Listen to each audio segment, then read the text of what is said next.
കേരളത്തെ പിടിച്ചുകുലുക്കിയ ഒരു കേസായിരുന്നു അഭയ കൊലക്കേസ്.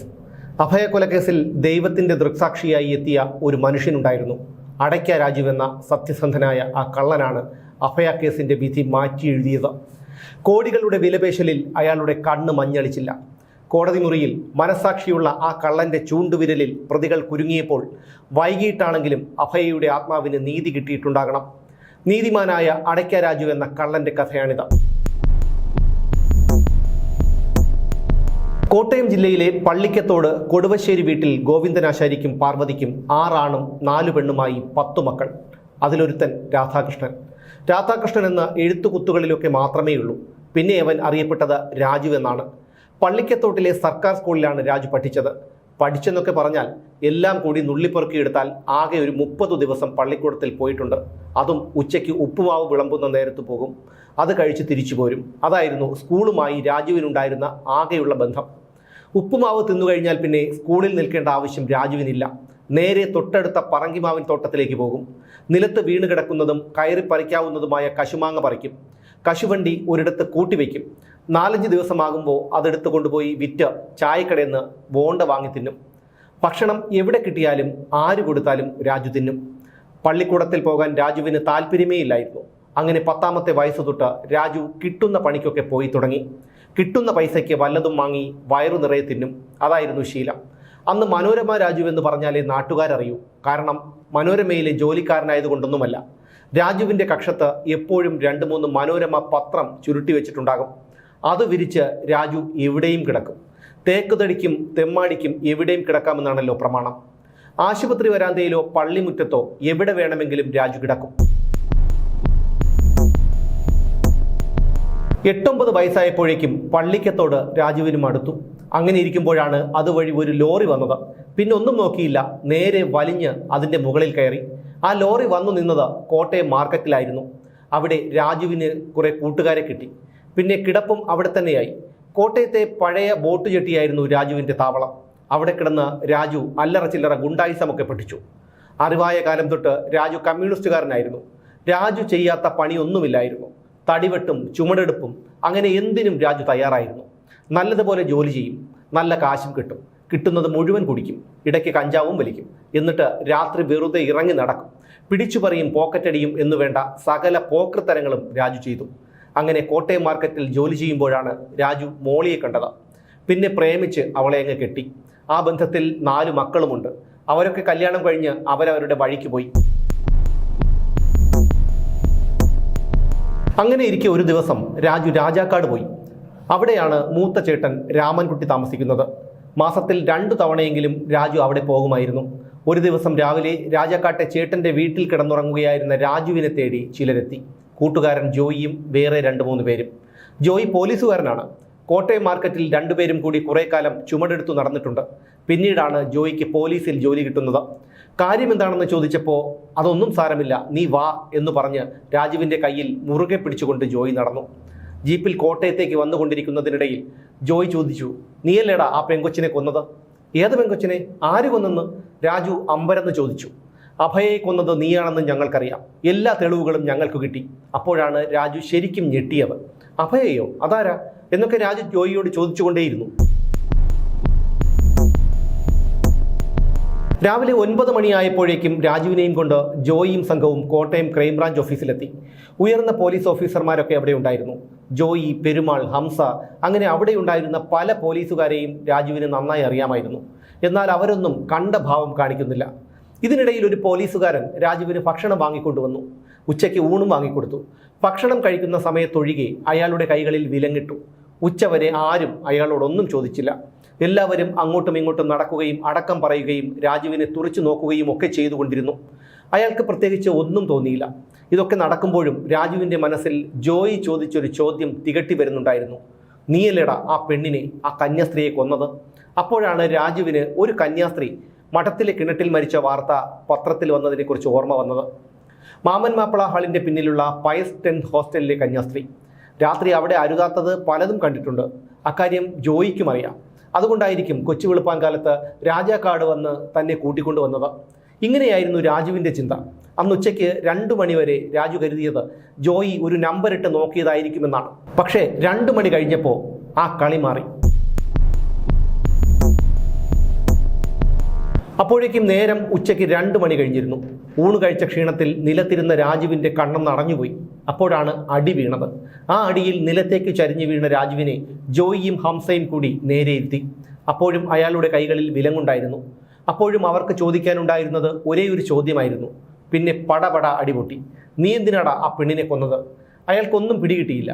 പക്ഷേ ഒരു കാര്യം അയാൾ തിരിച്ചറിഞ്ഞു. തന്നെ കൂടുതലും അടിക്കുന്നത് കൂട്ടുകാരനായ ജോയ് തന്നെയാണ്. അടികൊണ്ട് ബോധം പോയ രാജുവിന് പിന്നീട് ബോധം വീഴുന്നത് പാതിരാത്രി എപ്പോഴുമാണ്. അവിടം കൊണ്ട് തീർന്നു എന്നാണ് അയാൾ കരുതിയത്. പക്ഷേ അതൊരു തുടക്കമായിരുന്നു എന്ന് മനസ്സിലായത് പിറ്റേന്നാണ്. പിറ്റേന്നും യാതൊരു മനസാക്ഷിയുമില്ലാതെ അയാളെ പോലീസുകാർ തല്ലിച്ചതച്ചു. അപ്പോഴും അവർക്കറിയേണ്ടത് ഒരേ ഒരു കാര്യമായിരുന്നു. നീ എന്തിനാണ് ആ പെണ്ണിനെ കൊന്നത്? എല്ലാം തുറന്നു പറഞ്ഞാൽ നിനക്ക് ഇവിടുന്ന് ജീവനോടെ പുറത്തു പോകാം, അല്ലെങ്കിൽ ശവമായിട്ടേ നീ ഇവിടുന്ന് പുറത്തിറങ്ങും. പിറ്റേന്ന് മുതിർന്ന ഓഫീസർമാർ വന്നു. കുറെ കഴിഞ്ഞപ്പോൾ ഒരു പോലീസുകാരൻ 2 ഗോലികളുമായി വന്നു. കസേരയിലേക്ക് ഇരുത്തിയ രാജുവിൻ്റെ കൈപ്പത്തി പിടിച്ച് ബലമായി മേശപ്പുറത്ത് വെച്ചു.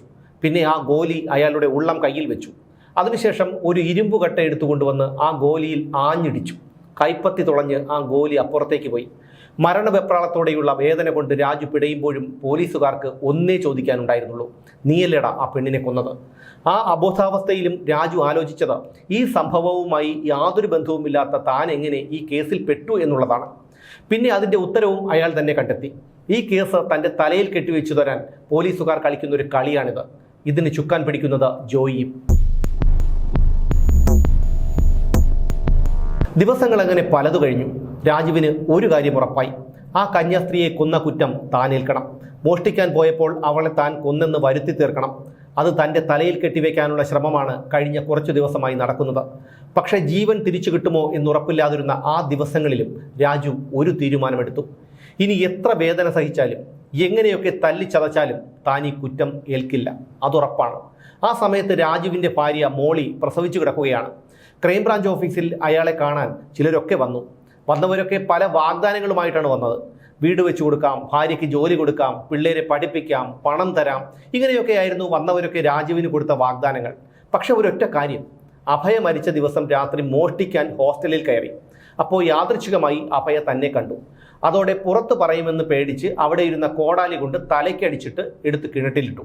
ഇങ്ങനെ പറയണം, ഇനി എന്തൊക്കെ തന്നാലും നിങ്ങൾ ഉദ്ദേശിക്കുന്ന കാര്യം നടക്കില്ലെന്ന് രാജു അവരോട് ഉറപ്പിച്ചു പറഞ്ഞു.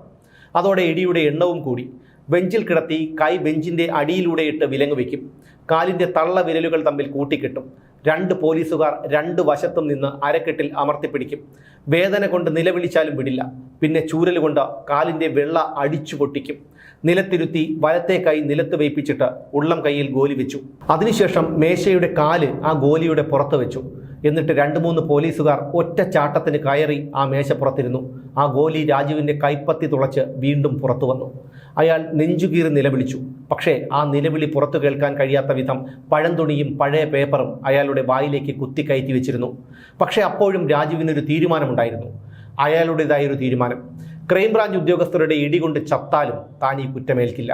കാരണം പത്രത്തിൽ കണ്ട അഭയയ്ക്ക് തൻ്റെ മകളുടെ മുഖമാണെന്ന് അയാൾക്ക് തോന്നി. അതുകൊണ്ട് അവളുടെ അച്ഛനും അമ്മയ്ക്കും നീതി കിട്ടണം. ഇതായിരുന്നു രാജുവിൻ്റെ തീരുമാനം. ഇതിലും ഭേദം തന്നെ അങ്ങ് കൊന്നുകളഞ്ഞേക്കാൻ അയാൾ പലതവണ ഉദ്യോഗസ്ഥരോട് കെഞ്ചി. ക്രൈംബ്രാഞ്ച് ഓഫീസിൽ രാജു കടുത്ത പീഡനമേറ്റു വാങ്ങുമ്പോൾ അയാളുടെ ഭാര്യ മോളി പ്രസവിച്ചു കിടക്കുകയായിരുന്നു. അപ്പോഴും അയാൾക്കൊരു വിശ്വാസമുണ്ടായിരുന്നു. ഇവിടെ കിടന്ന് താൻ ചത്താലും തൻ്റെ മോളിയെയും കുഞ്ഞിനെയും യൂണിയൻ സഖാക്കളായ തൻ്റെ കൂട്ടുകാർ നോക്കിക്കൊള്ളും. അവരവളെ ഉപേക്ഷിക്കില്ല.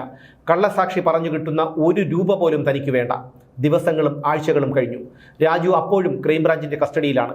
അങ്ങനെയിരിക്കെ ഒരു ദിവസം അയാളെ ജീപ്പിൽ കയറ്റി ശാസ്ത്രി റോഡിൽ കൊണ്ടിറക്കി.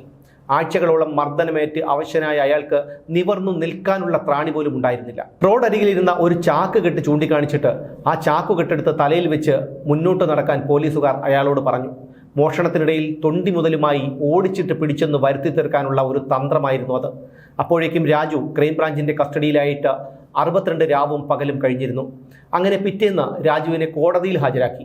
കോടതി അയാളെ റിമാൻഡ് ചെയ്തു. പക്ഷേ അപ്പോഴേക്കും കള്ളനെ കൊലപാതകിയാക്കാനുള്ള എല്ലാ കുതന്ത്രങ്ങളും ക്രൈംബ്രാഞ്ച് ചെയ്തു വെച്ചിട്ടുണ്ടായിരുന്നു. അങ്ങനെ 1.5 വർഷത്തോളം അയാൾ ജയിലും കോടതിയുമായി ജീവിച്ചു. ജയിലിലും രാജുവിനെ കാണാൻ പലരും വന്നു. ചിലരൊക്കെ സ്നേഹത്തിൽ സംസാരിച്ചു, ചിലർക്കാകട്ടെ ഭീഷണിയുടെ സ്വരവും. വന്നവർക്കെല്ലാം ഒരൊറ്റ ആവശ്യമേ ഉണ്ടായിരുന്നുള്ളൂ, മോഷണത്തിനിടയിൽ അഭയ എന്ന കന്യാസ്ത്രീയെ തലയ്ക്കടിച്ചു കൊന്ന് കിണറ്റിലിട്ട കുറ്റം രാജു ഏൽക്കണം. പക്ഷേ ഒരു പ്രലോഭനത്തിൻ്റെയും ഭീഷണിയുടെയും മുന്നിൽ നട്ടെല്ല് വിളയ്ക്കാൻ രാജു എന്ന ആ പാവം മനുഷ്യൻ തയ്യാറല്ലായിരുന്നു. കുറേ നാൾ കഴിഞ്ഞ് രാജുവിന് ജാമ്യം കിട്ടി പുറത്തിറങ്ങി. കുറേ ദിവസത്തെ ചികിത്സയ്ക്കു ശേഷം അയാൾ പഴയതുപോലെ പണിക്ക് പോകാൻ തുടങ്ങി. അങ്ങനെയിരിക്കെ 2-3 പേർ രാജുവിനെ കാണാനെത്തി. CBIയിലെ ഒരു സാറിന് ചില കാര്യങ്ങൾ ചോദിച്ചറിയാനുണ്ട്. അതുകൊണ്ട് രാജു കോട്ടയം വരെ ഒന്ന് വരണം. ഇതായിരുന്നു വന്നവരുടെ ആവശ്യം. അങ്ങനെ രാജു അവരാവശ്യപ്പെട്ട സ്ഥലത്തെത്തി. CBI ഉദ്യോഗസ്ഥർ വളരെ മാന്യമായും മനുഷ്യത്വത്തോടെയുമാണ് അയാളോട് പെരുമാറിയത്. രാജു തൻ്റെ കണ്ണിൽ കണ്ടതെല്ലാം അവരോട് പറഞ്ഞു. അയാളുടെ നടത്തം കൂടുതലും രാത്രിയിലായിരുന്നു. അഭയ താമസിച്ചിരുന്ന പൈസ് ഹോസ്റ്റലിൻ്റെ പിന്നിൽ ഒരു പള്ളിയുണ്ട്. അവിടെ കിടക്കാൻ സ്ഥലവുമുണ്ട്. പള്ളിയിലേക്ക് വരുന്ന വഴി ഹോസ്റ്റലിൻ്റെ മതിലിനടുത്ത് കൂടിയാണ് മിക്കവാറും കഞ്ചാവടിച്ച് നടക്കുന്ന രാത്രികളിൽ രാജു വരുന്നത്. രാജു ഇതുവഴി വരുന്ന കാര്യം ഒരുപാട് നാൾ അയാളുടെ ചന്തയിൽ കൂട്ടുകാരനായിരുന്ന പിന്നീട് പോലീസുകാരനായ ജോയിക്കും അറിയാം. അങ്ങനെയാണ് ആ കേസ് രാജുവിൻ്റെ തലയിൽ കെട്ടിവെക്കാൻ ജോയി നോക്കിയത്. പല ദിവസങ്ങളിലും പാതിരാത്രി രാജു അതുവഴി വരുമ്പോൾ ഹോസ്റ്റലിൻ്റെ ഗേറ്റിന് മുന്നിൽ കാറും സ്കൂട്ടറും ഒക്കെ കാണുന്നതൊക്കെ ഒരേ വണ്ടികൾ തന്നെയാണ്. പക്ഷേ ഗേറ്റ് അടഞ്ഞു തന്നെ കിടക്കും. ഈ വണ്ടിയിൽ വരുന്നവർ പിന്നെ അകത്തു കയറുന്നത് എങ്ങനെയാണെന്ന സംശയം രാജുവിന് പലപ്പോഴും ഉണ്ടായി. അങ്ങനെ രാജു ആ സത്യം തിരിച്ചറിഞ്ഞു. വണ്ടിയിൽ വരുന്നവർ മതിൽ ചാടിയാണ് ഹോസ്റ്റലിനകത്ത് എത്തുന്നത്. അങ്ങനെ ഒരു ദിവസം ആകാംക്ഷ അടക്കാൻ വയ്യാതെ രാജു ഒരു തീരുമാനമെടുത്തു. അകത്ത് കയറി വരുന്നത് ആരാണെന്ന് കണ്ടുപിടിക്കണം. രാജു മതിൽ ചാടി അകത്ത് കടന്നു. അപ്പോഴാണ് അയാളെ കാഴ്ച കണ്ടത്. പുറകിൽ ചാരി വെച്ചിരിക്കുന്ന ഏണിയിലൂടെ 2 പേർ ഇറങ്ങി വരുന്നു. ഒരാളുടെ തലയിൽ തോർത്ത് കെട്ടിയിട്ടുണ്ട്. ഒരാൾ ഇട്ടിരിക്കുന്നത് ലോഹയാണ്. അയാളെ എവിടെ കണ്ടാലും തിരിച്ചറിയാനും രാജുവിന് കഴിയുമായിരുന്നു. അഭയ കൊല്ലപ്പെടുന്ന ദിവസം കോൺവെന്റിൽ രാജു കണ്ടത് ഫാദർ തോമസ് കോട്ടൂരിനെയും ജോസ് പുതുർക്കയിലിനെയുമായിരുന്നു. അയാളുടെ ഈ മൊഴിയാണ് പ്രതികളെ ശിക്ഷിക്കുന്നതിൽ നിർണായകമായത്. അങ്ങനെ അഭയ കേസിലെ സാക്ഷി വിസ്താരം നടക്കുകയാണ് തിരുവനന്തപുരം CBI കോടതിയിൽ. എതിർഭാഗം വക്കീൽ രാജുവിനെ കള്ളനാക്കാനും മോശക്കാരനാക്കാനും ഒക്കെയുള്ള ശ്രമം പരമാവധി നടത്തുന്നുണ്ട്. വിസ്തരിക്കുന്നതിനിടയിൽ എതിർഭാഗം വക്കീൽ ചോദിച്ചു, ഭാര്യയല്ലാത്ത ഒരു സ്ത്രീയുമായി നിങ്ങളെ തൃശ്ശൂർ ടൗണിൽ വെച്ച് കണ്ടെന്ന് കേൾക്കുന്നല്ലോ. എൻ്റെ മോളിക്കില്ലാത്ത എന്ത് സാമാനമാ സാറേ ആ പെണ്ണിനുള്ളത്? കോടതി മൊത്തം ചിരിച്ചുപോയ മറുപടിയായിരുന്നു അത്. അയാൾ പറയുന്ന ഓരോ വാക്കും സത്യമാണെന്ന് കോടതിക്ക് ബോധ്യമായി. രാജുവിൻ്റെ സാക്ഷിമൊഴി കോടതി വിശ്വാസത്തിലെടുത്തു. പക്ഷെ രാജുവിൻ്റെ മനസ്സിൽ ഒരു കനൽ എരിയുന്നുണ്ടായിരുന്നു. തന്നെ കള്ളക്കേസിൽ കൊടുക്കാനായി 2 മാസത്തോളം തല്ലിച്ചതച്ച കൂട്ടുകാരൻ ജോയിയോടുള്ള പക അയാളിൽ അണയാതെ കിടപ്പുണ്ടായിരുന്നു. ജോയിയോട് പ്രതികാരം ചെയ്യാൻ രാജു തീരുമാനിച്ചു. ജോയി വീട്ടിലുണ്ടെന്ന് ഉറപ്പാക്കിയ ഒരു ദിവസം ആസിഡും വാങ്ങി രാജു അവിടെ എത്തി.